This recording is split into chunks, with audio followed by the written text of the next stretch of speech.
Depois que minha irmã, de quem a família toda sempre se orgulhou, morreu num acidente, eu acabei vendo o post anônimo dela e descobri que ela tinha fingido a própria morte de propósito. Quando eu estava prestes a contar a verdade aos meus pais, ouvi sem querer minha mãe falando com meu pai. Quem devia morrer não morre. E justamente a mais promissora morreu. Custamos tanto para formar uma mestranda e só esperávamos que ela ajudasse com os remédios daquela doença cara. Que pecado foi esse meu? Eu pari uma filha doente que só suga a gente. Fiquei paralisada do lado de fora da porta, porque a filha que ela dizia que devia morrer era eu. Eu nasci com paralisia cerebral congênita.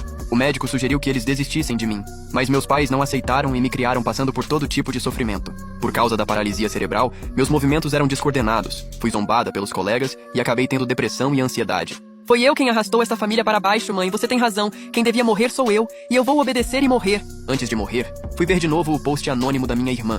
E ela tinha acabado de atualizar dizendo que, depois de fingir a morte, era como se tivesse voltado a viver. Ela escreveu que nunca mais precisava pegar absorvente no lixo, nem economizar dinheiro para tratar a doença da irmã mais nova. Só então entendi que minha irmã fingiu a morte por minha causa, e minhas lágrimas caíram na tela, borrando as palavras, enquanto eu me sentia culpada e ao mesmo tempo aliviada. Por minha causa, ela realmente viveu de um jeito miserável. Nunca usou roupa nova e passava anos vestindo peças curtas demais. No corpo dela sempre havia roupas que não combinavam com a idade dela. Roupa masculina, feminina, infantil e até de idoso.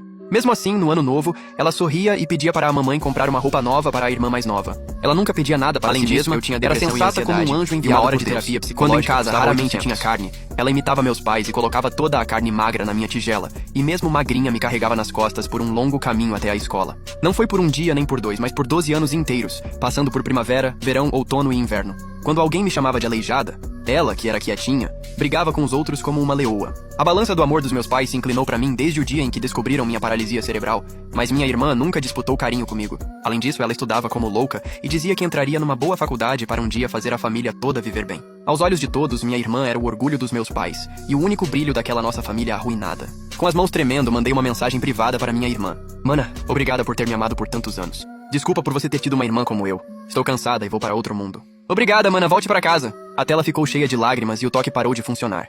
Então limpei com a manga por um bom tempo antes de conseguir sair da página. Abri a gaveta e peguei os soníferos que vinha juntando havia meio ano, pois finalmente tinha acumulado uma dose fatal. No momento em que decidi engolir tudo, ainda resolvi deixar 2 frases para meus pais. Pai, mãe, desculpem. Por minha causa, a vida da família toda ficou presa na lama. Eu não aguento mais e preciso me libertar.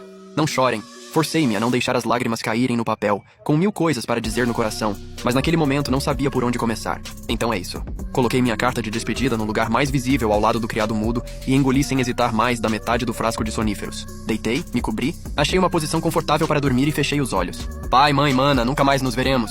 À noite, minha alma flutuava pela casa, até que finalmente se ouviu o som da porta se abrindo naquele lar vazio. Shin-Chen, está com fome? Comprei asinhas de frango para fazer o seu prato preferido, asinhas ao shoyu. Minha mãe estava toda abatida, mas se esforçava para manter o tom de voz de sempre. Como de costume, ela foi direto ao quarto meu e da minha irmã e gritou uma vez. Depois correu para a cozinha e começou a se ocupar. Meu pai estava gripado e tossia sem parar, encolhido no sofá de um jeito de dar pena. Meu coração amoleceu de vez ao olhar para seus cabelos brancos, seu corpo magro e suas roupas gastas. Eu ainda lembrava vagamente que meu pai, quando jovem, tinha sido um rapaz bonito. Minha mãe colocou a cabeça para fora da cozinha, com os olhos cheios de pena. Pai, compra um remédio para tomar, esta casa depende de você, você não pode cair. Meu pai nem abriu os olhos. Abraçou o próprio peito com as 2 mãos de tanto frio e encolheu o pescoço. Tudo bem? De repente, ele se levantou sem forças e caminhou meio atordoado até o quarto. Vou me enfiar debaixo da coberta quando suar melhora. Ele se deitou sobre o cobertor velho e, achando que ainda não era grosso o bastante, colocou por cima todas as roupas pesadas da casa. Ele murmurou bem baixinho que aquele dinheiro já dava para comprar remédio para Shin-Chen. Ele soltou um suspiro profundo e eu fiquei ao lado da cama dele, chorando de tanta dor no coração. Enquanto dormia, ele começou a chorar, fazendo o mínimo de barulho possível, com medo de que eu e mamãe ouvíssemos. Shin-Lan era tão boa, uma menina tão promissora. Meu Deus! Se você tinha que levar uma das minhas filhas, por que levou a Shin-Lan?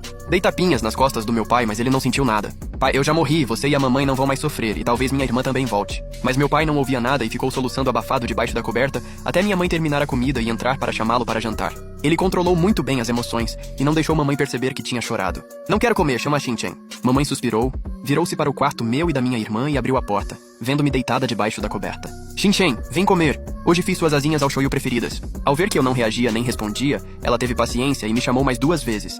Mas eu continuei sem reação. A raiva de mamãe subiu de uma vez. Estou falando com você. Morreu e não responde? Eu passo o dia te servindo como uma empregada. Será que você não consegue me dar um pouco de paz? Para de ficar deitada na cama como uma inútil. Você está me ouvindo? Aconteceu uma tragédia tão grande em casa e você só sabe dormir. Melhor seria se você morresse. Aí eu morria junto com você e nós duas nos libertávamos. Quanto mais ela xingava, mais desabava, com lágrimas caindo como pérolas de um colar arrebentado. Por instinto, avancei para abraçá-la, mas abracei o vazio e só pude ficar desesperada. Mãe, me desculpa. Eu sabia que ela e meu pai não deixaram de me amar. Só estavam quase enlouquecendo depois de tantos anos torturados pela minha doença. Minha mãe saiu furiosa e sentou-se à mesa velha, com uma perna quebrada, enxugando as lágrimas. Sobre a mesa havia 3 tigelas de arroz branco, 2 asinhas ao shoyu e um prato de legumes em conserva feitos por ela. As 2 asinhas eram pra mim, e cada vez mamãe só comprava 2, até que no começo a vendedora da feira falava com ironia. Nunca vi alguém comprar só 2 asinhas. E minha mãe apenas sorria sem graça todas as vezes. Depois que a vendedora soube da situação da nossa família, nunca mais tratou minha mãe com frieza, e sempre lhe dava cebolinha e gengibre de brinde. Quando minha irmã ainda estava aqui, ela ficava com tanta vontade que quase arregalava os olhos, mas se forçava a dizer outra coisa. Deixa minha irmã comer, eu não gosto. Uma vez perguntei a ela se não ficava triste por papai e mamãe me favorecerem tanto. Ela sorriu, passou a mão na minha cabeça e disse que não havia nada para ficar triste. Papai e mamãe cuidavam melhor de você na comida e na vida, mas também pagaram meus estudos. E o que fizeram por mim não foi menor do que fizeram por você. Estudar custa muito dinheiro, então eu não acho injusto. Ao lembrar do sorriso doce da minha irmã, meu coração começou a doer discretamente. Se eu não tivesse essa doença cara, nossa família também poderia viver muito bem. Papai e mamãe tinham 2 empregos. De dia trabalhavam na obra e à noite lavavam pratos em restaurante, ganhando juntos 15 mil por mês. Mas só a reabilitação da minha paralisia cerebral custava 8 mil por mês. Na verdade, havia instituições que ofereciam reabilitação gratuita para pessoas como eu, com descoordenação nos membros e dificuldade para andar, e eu cheguei a fazer terapia lá por um tempo.